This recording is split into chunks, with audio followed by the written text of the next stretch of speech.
Jason, welcome to the podcast. I'm thrilled to be able to connect with some friends of mine from the past that are off doing some really amazing things, and really whether it's kind of working for themselves or being an advocate on behalf of other people.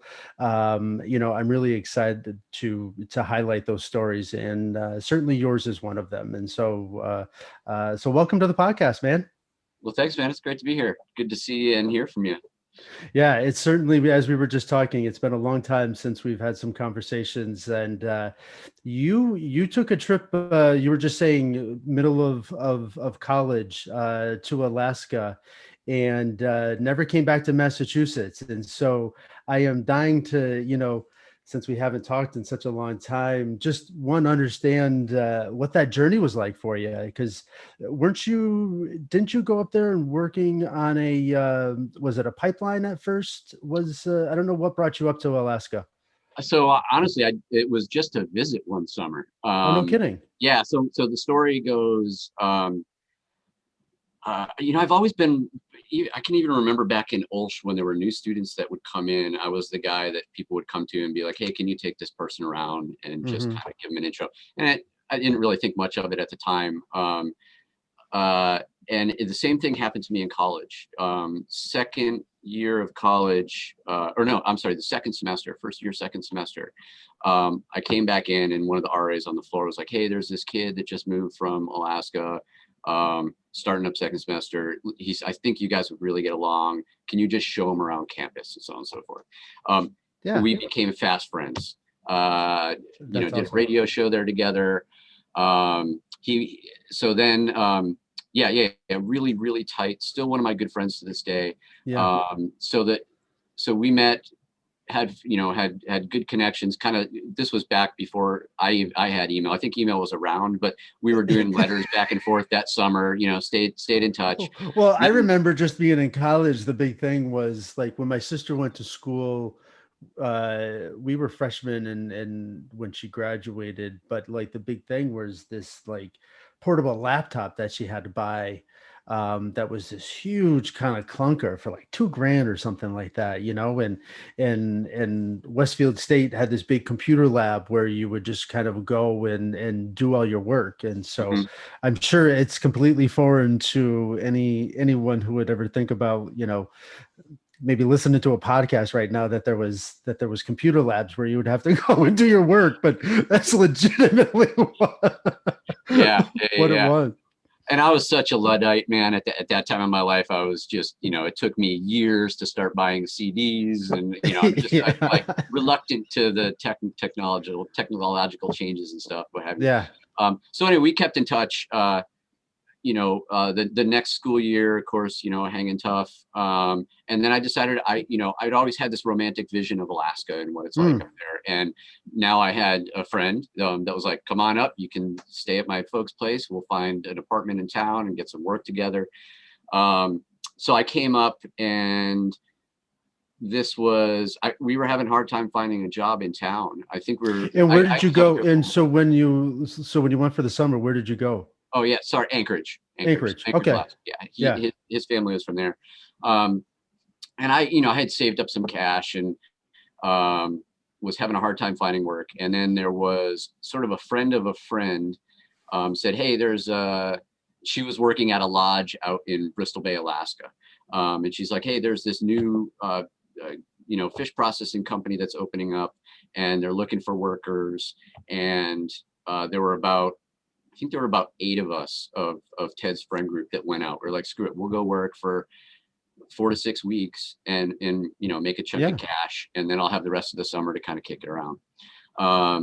So we went out there, and it was a really interesting experience, and kind of peppered my experience for the fishing industry from there on out. The group of fishermen had decided to kind of get together and try and make a better go than what they were getting from the major processors out there. And so this guy that I ended up working for years, I met him that first summer. We were operating out of the garage that the city stores the school buses in. It was like, wow. It was like low budget, shoestring budget. And, but it was a success. Yeah. And so by the end of the summer, I was managing the shipping and case up department. So I got a pretty hefty check at the end, and I had the entire month of August to just kind of travel around Alaska with several $1,000s Wow. that I made. So then I was like, okay, well, here's how I help to offset my school costs. Yeah. And I was at Framingham State, so it wasn't Yeah. like major tuition dollars.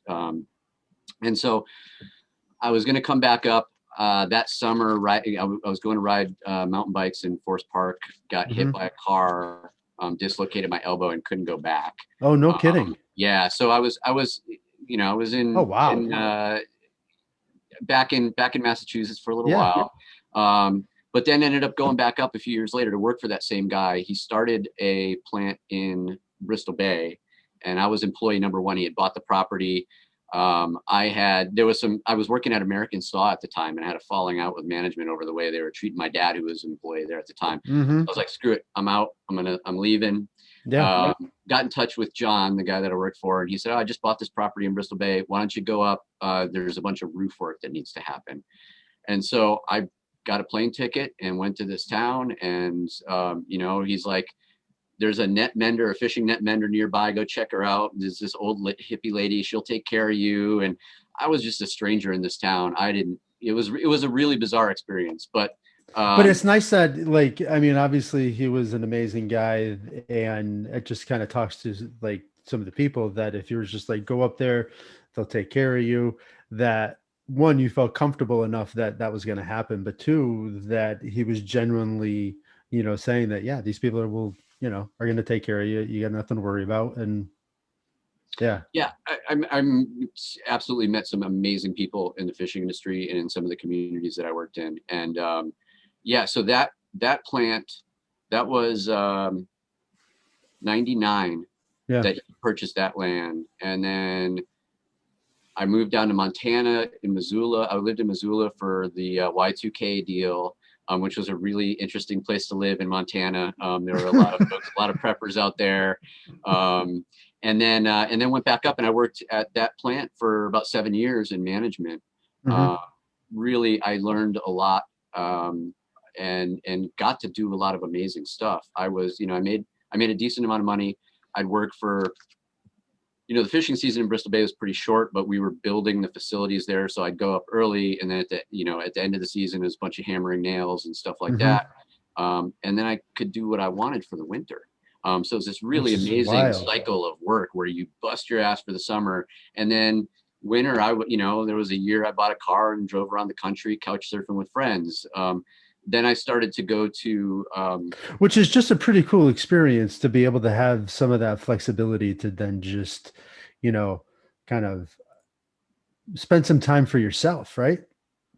absolutely, absolutely. And, I didn't finish college. I feel like I might have been one of those people that would have benefited from a gap year. And so Hmm. instead of doing the gap year and finishing college, I just did go back to college. I still look at maybe finishing that off one day. From as Good for long as you. I can Yeah. remember, I always wanted to be a teacher. And that's Hmm. one of the few things that there's a barrier for me doing. I actually need that degree. Hmm. Uh, but I've been able to do a lot of interesting stuff. And the fishing industry taught me a lot of that. I would go to Eastern Europe and Russia to recruit college students in the winter. So I'd get these paid trips over there. And I was like, it occurred to me on my second trip, I'm like, hey, they would book the tickets and all the hotels and stuff. And I would just go over and speak at universities and try and recruit students, a couple hundred to come over and work in Alaska for the summer. I was like, my second trip over there, the last event we were doing was in Prague. And I was like, hey, can you just book my return ticket for like a week after? Like, and they're like, yeah, I don't see any problem with that. I'm Yeah. like, if there's a difference in price, let me know and I'll pay for it. So I got these like paid trips over to Europe to kick it around in a city for a week or so afterwards. So, Which is fantastic, because there's yeah. nothing like that experience. Because Europe is an amazing, it's an amazing place to kind of experience because it's just such rich in history. And I was fortunate enough to have already made friends with some of these students that were my employees. So I'd go and they'd show me around their town. It wasn't just, with the Frommer's book or something like that. It was Hmm. kind of get a firsthand experience and, take me to the cool bar that's off the beaten path that serves absinthe That's and that kind of shit. Yeah, it was really that's neat. wild. That's absolutely wild. I'll never forget. I went to Ireland on a trip once, and there was just a small group of us, and we were kind of driving around and stopped at this little bar, which happened to be kind of like a little wine bar, but a lot of Americans kind of stopped there. We're sitting outside having some wine, and then all of a sudden, these like group of American golfers kind of pull over, and they're like, "Hey, can we have a couple of drinks with you?" And then there's a group of locals who were, sitting next to us, and they're like, "Hey, you guys mind if we come over and join us?" So next thing you know, there was like probably 10, 12 people all just kind of laughing and having a good time. Nobody knows each other, and it's wild, the experiences that you get when you're not in the States, because that's something like that would never happen, in the United States. And it's just such a different, kind of cool experience. And we went out even afterwards, after the bar closed, the golfers were just like, "Come back to the hotel, the bar's there." And as we were leaving, this couple was just like, "We're too intoxicated, can you drive us home?" And I was just like, "You don't know me from Adam, but you're going to trust that, I'm going to drive you home and get you safe." And it was such a, just a different level of perspective that, one, I would never do that, but then two, that's apparently, something, things like that happen. And, so yeah, it was wild.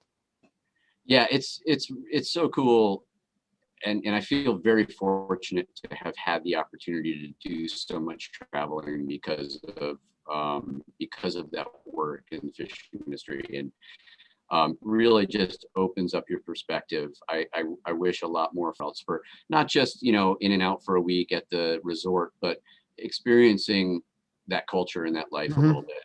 I was able to spend time in Japan and the Philippines, and Oh, uh, wow. Yeah.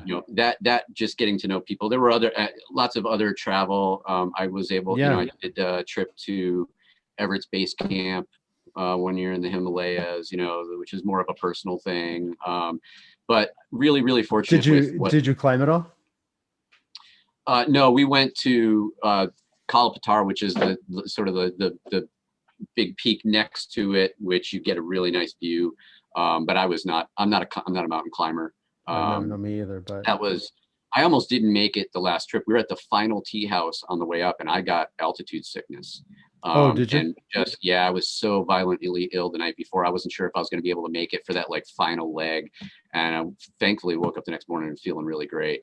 But I was Mm, frustrated because I was with two other friends, and I was the guy that like I'm a crack of dawn guy. I wake up no matter what, even if I go to bed at 3, I'm up at 6. mhm. And so I was up early, and I was really making an effort to get out and do shorter hikes on our days off to acclimatize myself. And I was the one that got sick. I And was then, like, yeah. I wound up, fine in the end. Yeah. But yeah, the fish industry, man, it's funny because I often think back to there's a Simpsons episode, right, where the kids get this like they take these assessment tests for what they're going to be when they grow up, and so like they're meeting with Principal Skinner, and Mhm. it is like shows him, and then it shows Lisa, and she's like, oh, vice president of the United States, and it shows all these people, and it like uh, character, and then Skinner, and then it gets to Ralphie, and he goes salmon cutter, and then it just cuts off right there. I was just like, ooh, that hurt, Um, and even even just explaining to my mom, like I'm in the fishing industry, just kind of she didn't really think much of it because most people think of the slime line and everything, but Yeah, sure. I was making really, really amazing wages. The experiences I had were fantastic, and I still use a lot of that today. That's great. That kind of like was based out of a bus garage. At first, we had this. There's the Toyota Lean model of Mhm. continuous improvement and always self-assessing and stuff like that. I didn't know what that meant, but that's something that we were doing with this management on a regular basis. We were always growing, and so we were always in the winter napkin drawings of like, well, here's how we could redesign the line. We did things in that community that people didn't think we were going to be able to do. We were at a really hard spot on the river where you couldn't actually have a dock. So we built this floating dock with old, those big 50-gallon Yeah. plastic soda barrels, and they were 2 sheets long, so they were 16 feet long, and a bunch of the floats. And we would anchor a boat out there, have a floating dock go to it, and run a fish pump all the way up to our plant. Nobody in the community thought we were going to be able to pull it off, and I worked with some amazing, amazing individuals that really, really taught me so much. And I can't tell And you it how goes much I back to learned like, in the industry. where there's a will, there's a way, right? Like, okay, we're going to make this work. There's the capabilities. It's just a matter of finding something until it does work. Yeah, and there were a lot of great people that were really big on you bringing up the person behind you, and they gave me a lot of opportunity and put a lot of trust in me, and I I grew so much in that Yeah. industry and over those years. I still might be in it had it not been for the fact that in 2017 or 2007 I had a son. Um, so that was kind of the impetus to stick a little closer to home. And I still did some fishing industry stuff. I did sales and logistics for a company based out of Anchorage, and then Hmm. just started to get a little frustrated with that. Well, with where they were at in the industry, and almost moved to Tanzania to resurrect a fish processing plant on Lake Victoria. No So I went kidding. over, yeah, I went over for 6 weeks. My friend and I traveled around and did, a lot of like due diligence work and seeing if this was going to work out, and wound up not being the best opportunity. Things had changed from when the opportunity Yeah. began, and so then when I came home, I just was looking through the paper and found an opening at the Food Bank of Alaska, and that was really what set me on another big change in my life, Hmm. to taking the skills that I had learned up until that point and using them uh, for good, I guess, for not making the company owners in the fishing industry rich anymore, but doing this to help the community. Yeah. And kind of, you could probably say, I mean, obviously both industries are certainly helping the community, right? Like you're employing people, and all of these things. But certainly the food bank is one that just touches a little deeper, because when you see people in need, and then you're able to kind of help them in a certain way, it certainly has an impact, right? Like, I mean, just giving to others without any kind of thought of any reciprocation, even though it's a job, I mean, it still has those feelings about just what you're doing for individuals. Hmm. Hmm. Yeah, it's yeah, I don't want to I don't want to totally bag on the companies I work for, but it's Oh, of impacted the course. community in a different way, absolutely. And it utilized, my entry point was, they had posted a job for the warehouse manager, and it's like, I got this, shipping logistics. I've driven a forklift for 15 years. I really I felt pretty confident in that, and went through the interview process, and they were actually having a falling out with the board and the managers with the director of operations, and Hmm. asked me if I would sit tight and maybe consider taking on that position. And quite frankly, had I seen that position in the newspaper as an ad, I'd have been like, director of operations, I don't know that I'm there yet. And so I just kind of fell into it, and using the strengths that I had from all the kind of like, you know, my shipping and logistics and warehouse work in the past, lent itself to a certain aspect of that job. But then there was this other part of, being a director at this statewide organization, and looking at programming and directing, sort of multi-year plans for operations and stuff like that. And it really opened up this whole new world to me. I started to get more involved with advocacy in that respect. Yeah. And, Yeah.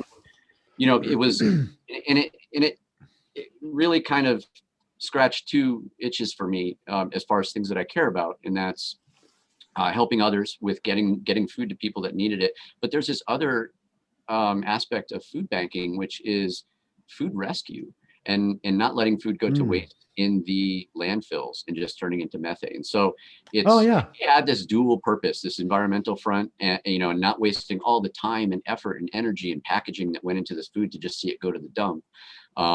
So that meant reaching out to stores here that that might not understand what a food bank does and might think, we still had stores around the state that were like, well, if I give old food to you, people aren't going to come to my company to buy food. And it just was like, kind of like dispelling these rumors of people like, no, man, that's not the It's, case. it Like, is not how it works. right. So, Yeah. yeah, that was a really, really amazing time. And I learned so much, and I still really care about that mission. But some other opportunities came up, and that's where I found myself in the world that I am today with NAMI Anchorage. Yeah. Yeah. Yeah. And so, I mean, as far as, I've never been to Alaska. I see pictures and stuff all the time, and you kind of hear it. And so, certainly coming from Massachusetts, I would imagine that it's a whole nother world, right? I mean, just the beauty and kind of being outdoor. Like, was the location a draw at all, or was it just kind of the people and atmosphere? What was it that was, obviously attractive? I mean, obviously employment and all of that other stuff, but I would imagine that there had to have been something else that was just like, this feels good and it feels like, someplace that I could call home. Yeah. I mean, certainly the natural beauty, um, it, incomparable, Mm, really. Probably there's a town of Yakutat I worked out of in the fishing industry for a couple of years in Southeast Alaska, which might be one of the most beautiful places I've ever been in my life. mm. You're talking 17,000 foot peaks out of sea level. And there happens to be a really, really classic Point Break there. And so I learned how to surf in Alaska in these waters where there's, scoter ducks and seals going by and snow-capped mountains in the background. And you're in this like, massive, like really, really thick wetsuit to stay Yeah. warm with the hoodie and the gloves and everything. But certainly the land, Mm, it was a yeah. big aspect of it. My first years, we'd spend a lot of time after the fishing season, just cruising around the state and camping and visiting different places. So that was probably appeal number one.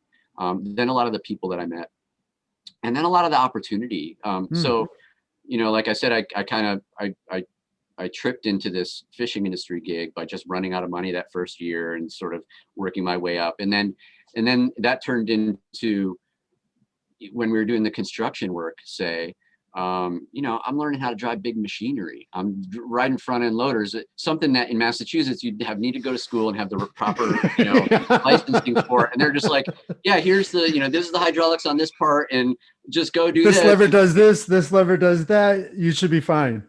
Yeah, so living out my, those Tonka dreams, and yeah, it challenged me in a number of ways, right? So all the construction work I found really, really fascinating. I was disillusioned with academia after a while and wanting to look Mhm. at other things. Um, you know, And I think that it also goes to a point, right? Like, academia doesn't have to be the only way that we learn, And so while I'm certainly an advocate for degrees and people getting degrees, because I think that it also breeds opportunity, and gives you choices.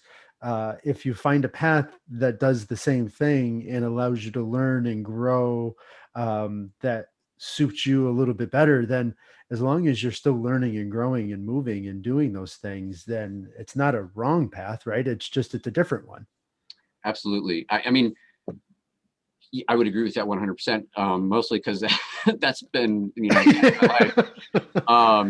I don't have anything against degrees, and I have a lot of respect for it. But in my case, it just felt like um, it wasn't the formal recognition of a completed education that I needed at that time. Mhm. And I feel like if you can always remain in that growth mindset and open to things. I mean, I'm an autodidact. It's a weird word, and I don't want it to sound pretentious, but I'm always reading new things and I'm curious about things. And so that's opened up different opportunities for me and just kind of keeps things interesting. Mhm. And so I think we should always be trying to grow, and that shouldn't end at college. It shouldn't end Mhm. with that degree, and we can learn in all sorts of different ways and from all sorts of different people. And and my life is somewhat proof of that. I don't know to what degree I'm successful in it, but I pay the bills and have a great family and all that jazz. So it's a success as far as I'm concerned. Well, Um, that's it, right? And the great thing is that you get to define your success and nobody else. yep. And so regardless of what anybody else may see, this is the success that you want out of life, and this is the success that you are achieving, and you're moving yourself in different directions because of different growth and different things that you want for yourself, and not living a life that somebody else thinks that you should live. And Hmm. there's power in that, right? I mean, Yeah. true Yeah. power in that. And Alaska is less the case than it was probably 50 years ago, but it really is the kind of place that allows for that opportunity for people to come up and live different lives. Mm. Like I said, it's changed a bit, but like I said, where else was I gonna? I mean, I learned how to weld. I learned how to drive all this big machinery. I'd have had to gone to school for that stuff. And so, that's just one small Yeah. example of that. But it's as I was thinking about coming on this and talking with you, I mean, that was one of the things, we talked briefly before we hopped on this about just sort of my apprehensions about um, when I was thinking of my life with purpose, as opposed to when I think about somebody like a marathon runner or something like that. But, but I've tried to live my life with an openness to new things and experiences. Um, and I think that's one of the things I wanted to ask you about, because in one of your earlier conversations, I kind of got the impression from you that it was the same thing. College didn't work out well, maybe the first time around and things like that. And just Oh kind of yeah. like, Yeah, I took well, especially for me, dad died senior year of high school, and I was just in kind of this numb existence, and I didn't really know anything for myself or what I wanted or anything like that. And so um originally I wanted to play football in college, and then that wasn't going to happen, and then so I went to HCC. And I remember the first day that I was there, I was just like, this is not for me. And I have no interest in being here. And I came home and I told my mom that. And I'm sure she was devastated. Like, I can't even imagine, those thoughts that probably were going through her head. Um, but she said, okay, well, you can go. And I was working at Friendlies at the time. So I was loading trucks at Friendlies, and that was my summer job. And they hired me on full time. And but my mom said if I was going to live there, I had to at least take one class a semester. So it kept me in school. And I was good on grateful her. for that, because after 2 years of loading trucks at Friendlies, I realized that this was not what my intention was for the rest of my life. And I was like, okay, so I decided that it's like, okay, let me go start looking at applying for jobs. And then I was just like, I can't do anything right now without this degree. So that got me to go back to school. Mhm. And yeah, even then I went to HCC for a year. Then I went to Westfield State. I was 21 by the time I got to Westfield State, and guess what? I had a great time and I failed out. And it's just one of those stories where I was just like, well, I'll be damned. I just worked my ass off to get here, and if I'm not going to go to school, it's because of me, not because of anybody else. Mhm. And so I got back into Westfield State, and my last semester I needed to take 7 classes, and in order to walk, and I decided that I was going to do that. And then I also told myself that I was going to make Dean's List, and I did. And so that was one of those journeys where I first realized that I had some of this kind of power within myself to say, I'm not this person, I'm this person, Mhm. and then go out and prove myself that I was that person. I didn't realize that till much, much later, but that was, kind of one of those first examples. And so, yeah, so I had a roller coaster ride. It wasn't for me. I didn't like it. Even through regular school, I didn't have the attention span to sit down there and just, I was always antsy. Like, I couldn't sit in my seat. And, but yeah. And so, yeah, I think that we all have a different journey, a different path. And I think that that's the fun thing about it is understanding kind of where it can move you and what you can do with it. Yeah, absolutely. Um, yeah,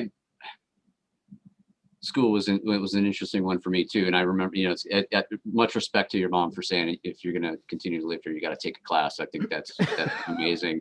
I know my Well, mom. looking back, I was so glad that she did, because then getting back into school was just, it was a little easier because I already had some classes down. Yep. Yep. I know my mom said when I had said that I was going to be leaving school, I had a crap semester. Um, you know, I was I did a lot in college, and so I learned a lot, but my grades didn't reflect it, right? Hmm. So, Hmm. I was the general manager of the radio station. I worked at the library and a record store. I petitioned student government to get a subcarrier on the radio station to have a reading service for the blind that would be carried on there. So I was doing all this stuff, but I didn't want to do my math homework, and so my grades. um, so so I took a semester off. When I went home, I was working at American Saw, and I was going to stick and Yeah. got good grades at stick, and I'm like, okay, I'm going to give it another shot. And I went back, and I just fell into the same groove, social life, doing all this Hmm. other stuff, um, and needed to leave because I was just kind of burning money at that point. And I remember Hmm. my mom was like, if you leave now, it's going to be really, really hard to get back into school. I was like, Mom, don't worry. I'm going to go check this stuff out in Alaska. I'll get back to it. She was right. I mean, it's, Yeah, but you know what? Now it's so crazy. Like you can get back into like Southern New Hampshire and finish your online degree and, still have an amazing experience. But now as an adult learner, there's going to be obviously, more that comes from it. And so, yeah, I don't, it's never too late, and that's the fun thing about all of it is that, it's just like, okay, well, if I want to go finish, and I'm sure even now, a lot of those classes will still, carry over to agree. I'm sure you wouldn't have to like start all over. yeah. And we actually have a university up here that's really good about giving credit for lived experience. So, I want to be a teacher. Well, I've been for 5 sessions now. I've been working on with high school youth on the storytelling project, or there's a lot that I think that of my experience over the last 10 years that I can translate into credits at the degree level. So Yeah, so yeah.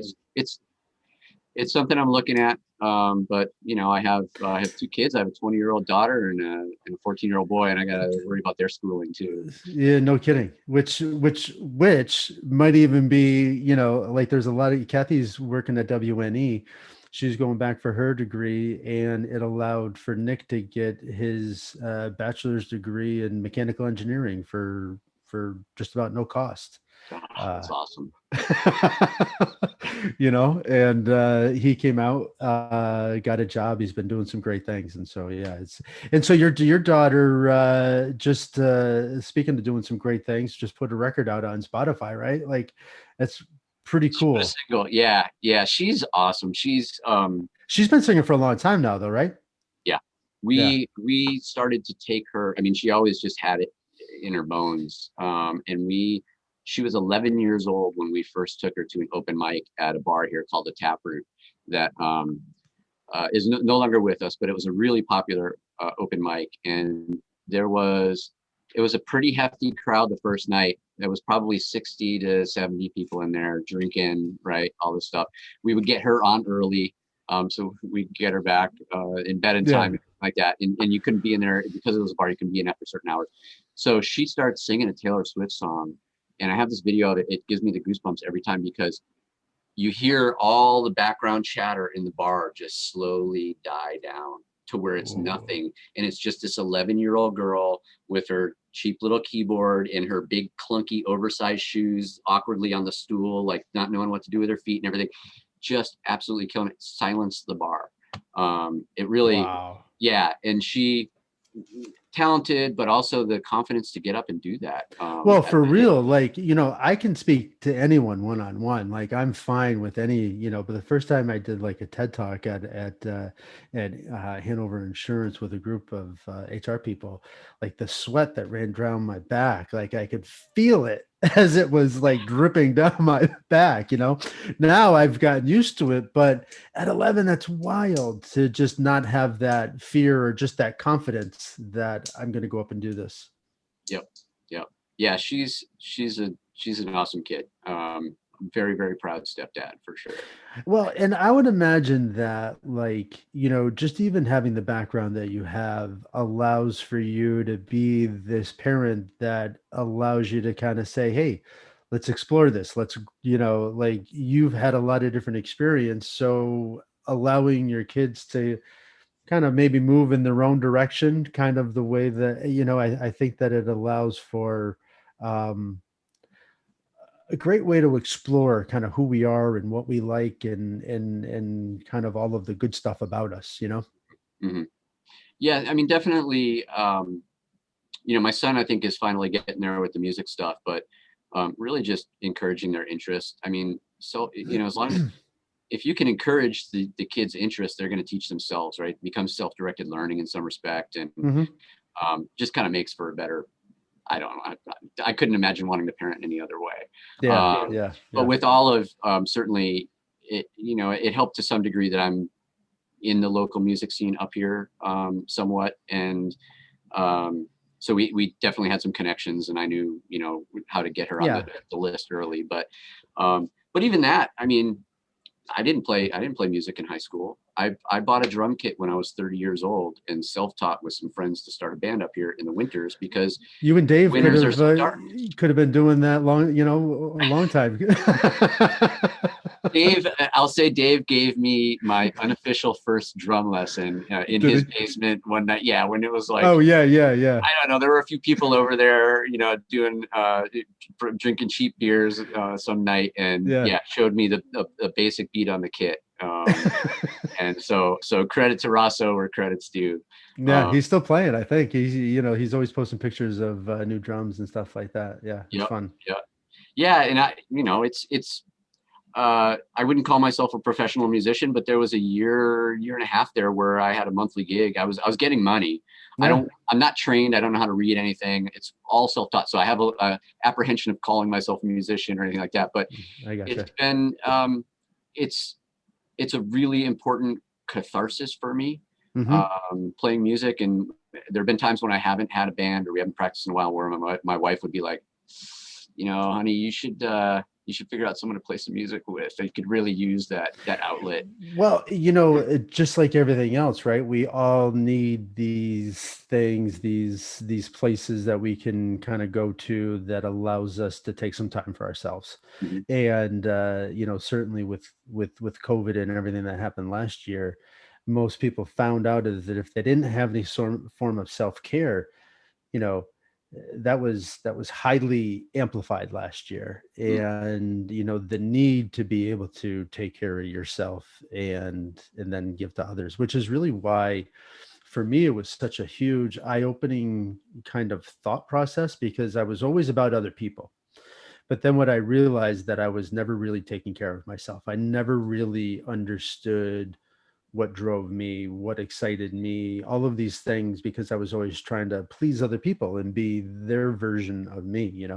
Mhm. But then when you start focusing on yourself and doing things that light your fire, that give you excitement, that give you energy, even though you're busier than sometimes just sitting on a couch doing nothing, you have a lot more energy because you're doing something for yourself that gives you, whatever it is it's given you. And so, I looked back and I was taking care of mom and I gave her 100%, but I was not 100%. I wasn't taking care of myself. I wasn't in a good space. And so that's when I realized that, hey, I need to take care of me so that I can take care of everybody else. Yep. Yep. Yeah, we like to use the analogy of the oxygen mask on the airplane here when we talk to family members about helping their loved ones. It's like, Yes. you got to take care of yourself first. And that doesn't mean you're denying your loved one. This is to help them out in the long run. And, kind of to the point of what you were just saying about, finding something that invigorates you and as opposed to just sitting on the couch, filling yourself back up doesn't mean just not doing anything, right? Yeah, yeah, yeah, You need yeah. Like when your keep doing it. battery's low, laying on the couch does not necessarily bring that back up to 100. Exactly, exactly. I mean, it might seem a little counterintuitive, like, well, I'm tired, I just need rest. But no, you need these other things to fill you on another. It's not just physical rest you need. You need to be invigorated Hmm. spiritually or emotionally in other ways. And so these other activities can really, really help with that. And some of them do, some of them will do both, right? So people that run and have running groups, there's this social aspect of it, there's the physical aspect of it, there's being outside. Um, yeah, it's I was self-care talking is to more than just rest. I was talking to a mom that that I used to work out with quite a bit, and she's a professor at UConn in pharmacy, and she's got two little girls. During COVID, she was like, I stopped and I just went into, take care of my family. And when she realized that her kids were getting a little bad, she's like, all right, let's go out and you guys just go ride your bike and I'll run behind you. And that's just, it's one of those things where we can do things for kids, we can do things for other people and still do something for ourselves. Like these events don't have to be mutually exclusive. You can give your kids education by helping them learn something while maybe learning together, right? Like maybe you have an interest in woodworking and you want to spend time with one of your children. Well, why don't you learn woodworking together? If they don't have an interest, fine. But if you do, then you can continue with it. But if they do, then great. Now you're doing something together and you're teaching them how to relieve their stress, how to have healthy habits for themselves. And so it's such a win-win, thing for you to just focus on taking care of yourself because, Mhm. you know, who's ever watching sees that and then understands what they need to potentially do for themselves. Yeah. While we're on the subject of kind of like the self-care aspect of it, I was curious because I wanted I guess, turn the mic on you and Yeah, ask the yeah. question of you regarding journaling. So it's not something I've done, but ever since college, one of the people that I look to as somewhat of a hero is Marcus Aurelius, who is famous. Most famous thing is Meditations, which was basically his journal slash diary. And he's like the most powerful man in the world at that point in time. And when you read through his meditations, he's trying to figure out how to, some of it's really like great maxims, and then other of it is like, how do I navigate telling my friend that they have body odor and it's really difficult? Or it's like most powerful man in the world, also dealing with these like minor things in Mhm. relationships with people. And so, like I said, that's a big part of Stoicism, journaling and reflecting and stuff like that. And I was just kind of curious how you got into it, because it's had a really amazing effect on your life. And I was open to hear a little bit about that. Yeah, thanks for asking that, Jason. That's amazing. So for me, so after mom passed and I was just looking for something. I had always heard about journaling and how powerful it is. But every time I opened up a journal, I didn't know what to do with it. I just stared at these blank pages and I was just like, I don't know. I got nothing. But then I would slowly start to think about, okay, well, I was a recruiter at the time. So it was like, what do I need to do? As far as like for recruiting wise. And I would like, okay, I've got all these new projects. What do I want to do? What's going to make a successful week for myself?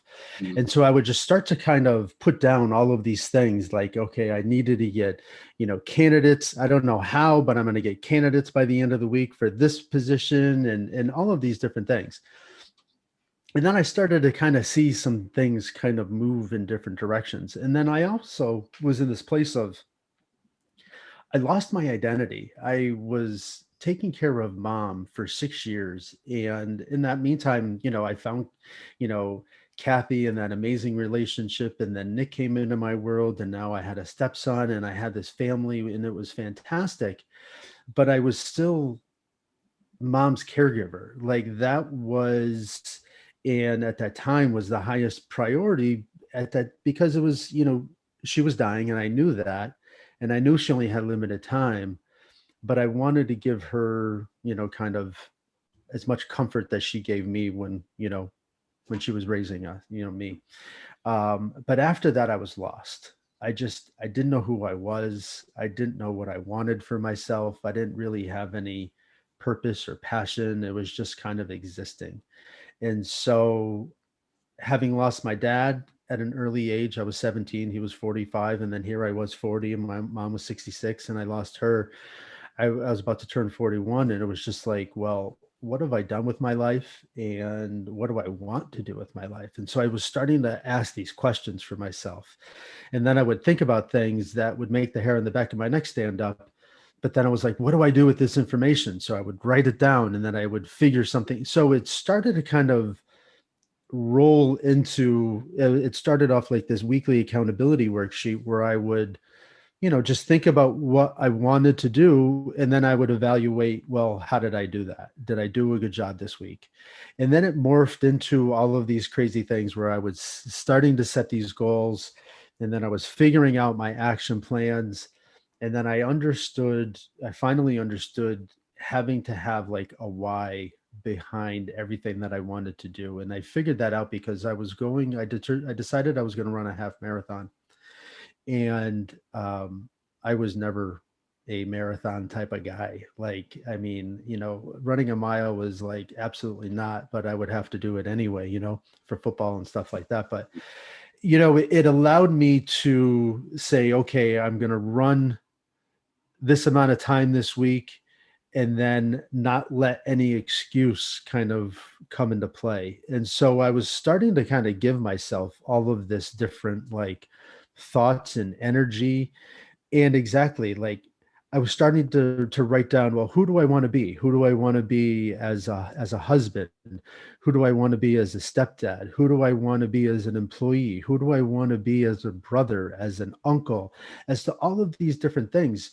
And so it allowed me to really focus on more and more stuff. I could focus on work. I could focus on my priorities. I could focus on myself because I was giving myself this little blueprint for success because I was writing down, all right, if I do this week, this is going to make a successful week. And then you reflect and you say, yeah, like I did everything that I wanted to, or no, I still have some gas left. I could have done something else. And I started to just hold myself accountable. I started to just, you know, be grateful every day. And I start each day with some gratitude of thinking some different of specific things that I'm grateful for that day or the day before.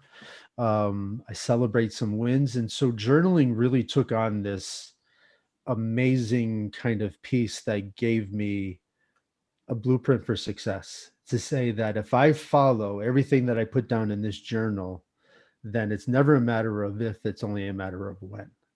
And to get into that mindset and to have that because you gave it to yourself, it feels like you can conquer the world. And yeah, like it's a truly powerful thing to just sit down and journal. And it's wild, Jason. I will tell you that I've had a few people, more than a few, but one just in particular that I just was working with a guy, this journal came out of all of my thoughts because of the journey that I took with mom and taking care of her. It's named K Journal after her because her nickname was K. To to move myself in a direction to then be able to coach other people out of this same process, giving them this experience, but then to have them say that that this will be a process that they use for the rest of their lives is it's wild. It's pretty surreal. Sometimes I don't know how I got here, but journaling is so powerful because it's just I don't hand my journal to anybody. I'm not being graded on any of this. This is just my thoughts and what I want out of life and how hard am I willing to work. Yeah, I mean, it sounds like it's a space to both dream and hold yourself accountable. And 100%. that's the needed combo there. Because I know that you can easily do the dream and not follow through. And I've even, to take it off of the personal, but more look at things from like an organizational standpoint. I've gone through a number of strategic planning weekends or events or whatever with different organizations. And the one we started working with somebody up here that it was a two-parter. It was not just it was getting everybody together. You go over your mission, your vision, you set your priorities, but then it was a follow-up. Okay, you said these are your priorities. How the heck are you going to do it? Hmm. And actually going through and as a team listing out, okay, well, we say we want to do this. We need to do X, Y, and Z to get there. Okay, great. Who is owning X? Who's owning Z? And really just taking it from just the visioning standpoint, which a lot of strategic planning is, and everyone's like, oh, great, we got to just, these are great ideas, but there's no plan. And then really creating more of a formal plan and built-in Hmm. accountability and people taking on that and having their name. So it's not just organization wide. It's like, no, you're the point person on this, Jason, or Hmm. So yeah, that was such a more effective way to go about strategic planning. And in your journal is doing the same thing, right? It's that, what do I want? What are the goals? But also, that checkup and checking in to make sure you're. Well, and it is, and so even in the thing I put in there, there's this little kind of like almost like calendar. So if these are the goals that you want to do, what are the activities that you have to do on a daily, weekly basis Mhm. that allows for those things to happen?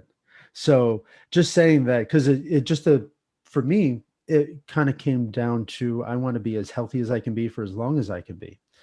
And that has taken on such a different version of who I am now versus where I was before. Now, um, I do a lot of fasting. I eat a lot of plant-based stuff. I don't eat much meat at all. And, you know, I'm also doing things that I never once thought I could do, meaning I rode for 2.5 marathons. Like, never in my wildest dreams, if you ever asked me would I've ever considered myself an endurance athlete, I would have laughed at you. Like, that was never, in my vocabulary. But now to have that in my vocabulary is pretty wild. Um, and I know that I'm the only one that gets to determine if I want something that I know, okay, the work that it's going to have to do in order to get in there, is it realistic? Can I do it? And if so, then let's go get it. And so I've proven myself through a lot of different things. And the journaling has helped because what happens is that when we keep everything in our head, there's always this version of who we want to be. There's always these things that are just like, oh, if I just had a little bit more time, I would love to do this. And I guarantee anybody that's listening out there, if they think if I just had a little bit more time, that I can find time in your week to allow for those things to happen, because that's really all that it is. It's what are your priorities, and then let's set your goals around those priorities. Mhm. Yeah. And that's important. I'm not so formal as journaling, which maybe I should consider. But it is, I mean, constant. And this is more work related, but yeah, it's always kind of assessing those priorities. And I have that problem of being um, I don't, a yes man, but I don't, not in the negative. Mm, Like, I have a hard time saying no to cool opportunities and projects and things that have come up. And so I'm at this point where I'm spread pretty thin. I don't have staff in my office right now, and so looking to hire back up. But I just, hmm. so many things have come up, and I'm like, that is an amazing idea. I want to be a part of it. Yes, let's make this happen. But I need And to then the be balance is aware of like, my capacity. Yeah, yeah, because I want to do more. I mean, that's part and parcel with that, trying to always remain interested in things and learning new things. And um, much like you, this it has over the last couple of years, I found myself in a position that I didn't think I would be in. I'm on the governing body of our statewide psychiatric institute. yeah. I'm a college dropout that spent 17 years in the fishing industry. I'm sitting across the table from our chief medical officer and all these, doctors and everything. It was super, super intimidating, Hmm. those first few weeks. But I've worked myself in. I'm starting an ethics committee on that board. There's interesting work happening. I've got respect to colleagues, but I was really, really nervous. But at the same time, I was like, well, one, this is a really interesting opportunity, and it's an opportunity to help the community out as an advocate for people with mental health Hmm. issues, mental illness, and I do in my heart feel like a lot of times boards don't have enough regular people on them for a perspective. And I'm on as a family member and a loved one of people with mental illness. But that was like, okay, I'm going to do this, even though I'm scared Mhm. as hell. I mean, I can't tell you how many times I had to pee before going into that first meeting. 'Cause Of that's one of those, course, yeah. it was like, You're so nervous, you're like building stuff up. It's yeah, yep. it's well, and that's sometimes it's just tough to see ourselves in different capacities, right? Like, a lot of times other people have influenced, who we should be or our versions of ourselves. And unless you're defining these, then yeah, you can easily let other people's thoughts or something that might seem overwhelming kind of get the best of you and not necessarily take an opportunity that could be yours, that could be amazing. hmm So And yeah, more often it's than not, they're not other people's thoughts. They're what you think other people's people's thoughts thoughts are. are I mean, that's it. exactly 100%. We're assuming somebody thinks of us in a certain capacity and we act accordingly. Yep. Yep. It is and for me, journaling also helps. I think that you're talking just with mental health. I think that we all have varying levels of needs as far as our mental health and our mental wellness, really. And you know I learned very early on in life that I can make myself sick if I didn't want to do something like football practice or something along those lines, or that I could go off and achieve, something like Dean's List because of my thoughts. And when I sat down and started journaling, I'd realized that. So I'm a pretty empathetic individual. And so I have highs and lows. And my lows, sometimes I feel really horrible about myself, even though I do this, and I think that I can conquer the world. There are days that it's tough. And this gives me an avenue to remind myself of all of the good stuff that maybe somebody said, because there's a spot that says, what are your wins for the week? What do you feel good about? And so when you have this place that you can remind yourself, that you can sometimes pull yourself out of a bad place, it's really it's again, our mind is a very, very powerful thing. Um, I have a sign up here that says, whether you think you can or you think you can't, you're right. And Good here. so yeah, Yeah. so that's really why, even the journaling side, because it can really help you just even in some bad places too. Mhm. Yeah, it creates mindfulness and intention in how you go about things, and that's I think um, you almost have to create some habits sometimes to help with that, right? Again, you can Hmm. intellectualize being mindful or something like that, but by having a process such as yourself, you're getting, I think it's just establishing that mindset a little bit more, Hmm. and taking that time to reflect is really, really huge. So yeah, I thank you for sharing a bit about that, and about how you came to it, because I'm fascinated by your journaling and in the I process. appreciate Like I it. said, yeah, like I said, it's um, my interest goes back to Marcus Aurelius and meditations, and Well, and that's you know, it, and it really, and it's in I finally, through COVID, I found a place to be able to sit down and meditate every morning. And again, I think that we all need that break, even with COVID, all of the distraction, all of the different stuff that happens. There's lots of distractions that come in life that we have to sometimes, take this break, eliminate all of these things and get calm, and focused, and then forge through, because you're always going to be in adversity, right? Like, no one's ever going to escape adversity. There's always going to be something that happens to each and every one of us. Nothing ever goes smooth, nothing ever is a straight line. And so you have to learn how to navigate all that stuff the best way that you can potentially do that. And so I think journaling gives you a way to be able to do that in a more efficient and more purposeful way than most people typically have that. mhm, mhm. Yeah, it's, I mean, you mentioned meditation, right? That's a practice as well. And it's a hard one. I will admit, I've tried a number of times, and this is going back to college when I was, starting to get interested in Eastern philosophy through my schoolwork. I would try, and now I'll give it a try again here pretty soon. But for me, it was I couldn't let my thoughts go enough, and I know Mm-hmm. that that's part of it is just doing that and allowing the thoughts to come and allowing them to go and just letting them pass through you. But I'm just such a guy that gets so in my head about things anyway. I would end up on a tangent when I'm like, oh shit, I'm supposed to just, let this go and concentrate on my breath. Mm-hmm. And so, but that was doing it by myself. I think it might help to maybe join a practice, doing things in Oh, groups. totally. Sometimes Yeah. it's really And helpful. and the breath work is really, for me, that's when things started to change. I was doing some meditation, but then I really found the power of breathing. And it was from watching a podcast, a Joe Rogan podcast. He had Laird Hamilton on, and they talk about these monks who would go into the mountains in Tibet, and you know, through their breathing, it was like 40 degrees, they were soaking wet. They would have to build up enough internal heat to completely dry 3 towels that are soaking wet.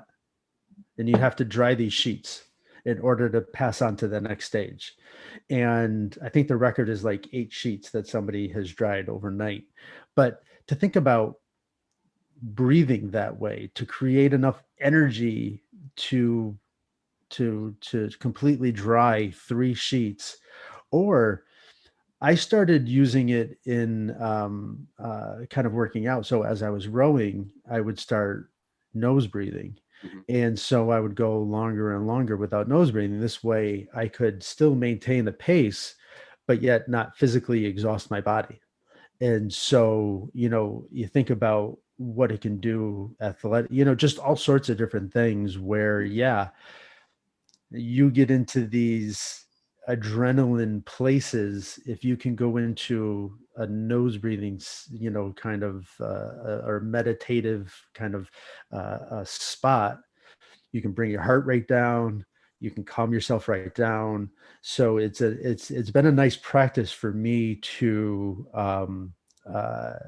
when I'm distressed, to be able to kind of take myself back to kind of like a centered place. So it's wild. It really is.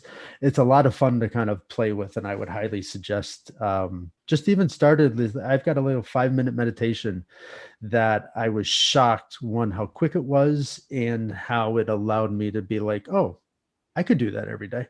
Mhm. Mhm. So, Yeah, I mean, I certainly teach a lot of breathing techniques for de-escalation. hmm, When somebody might be in an elevated state or in psychosis and things like that. And yeah, so within my work, I've been working with our police department, with their crisis intervention team, doing trainings on this kind of stuff. And one of the ones that I've always found was square breathing. And this is if you're in a hmm, spot, you really need to just kind of center yourself and calm down. Um, it's breathe in for 4, hold for 4, out for 4, hold for 4. yeah, But I further that by engaging the body physically. So like I think of a square, I draw it for people.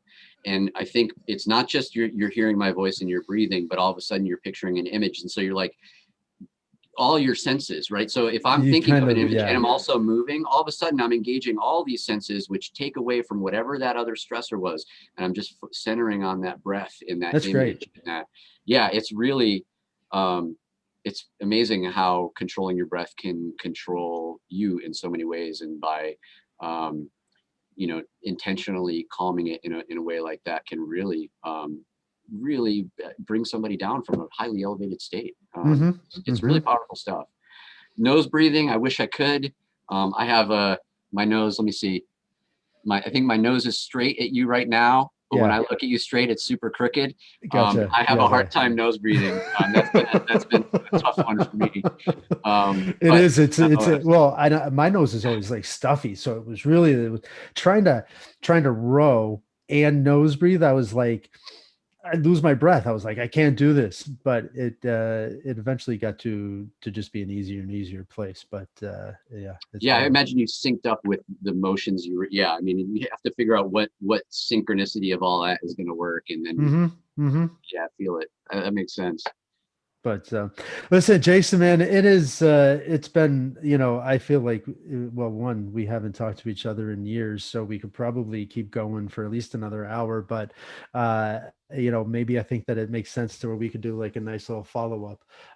Because I've loved this conversation. I appreciate you coming on. I think that it's great for other people to just also hear all of the great things that you're doing, and just also know that there's right, like each path is our own, and we get to make of it what we want. And so I appreciate the fact that you've done that, and that you're doing it by also just helping others. And so thank you for all the work that you do, not just in the food bank, but now helping people really when they most need it, right?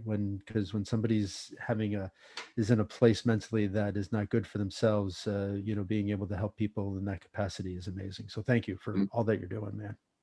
Yeah, thank you, and thanks for having me on. This was a lot of fun, Scott. I felt like, yeah, I could talk to you for another hour about this stuff. So, 100%. yeah, we didn't even talk about the cool advocacy stuff I've I been doing. know, I know. So Yeah, no, there's a lot to catch up, and just even family wise. So we'll definitely do a part two, for awesome. sure. Well, this was Excellent, man. wonderful. I really enjoyed it, and yeah, keep up the good work on your end too, Scott. You too. Thanks, man. Cheers. Cheers.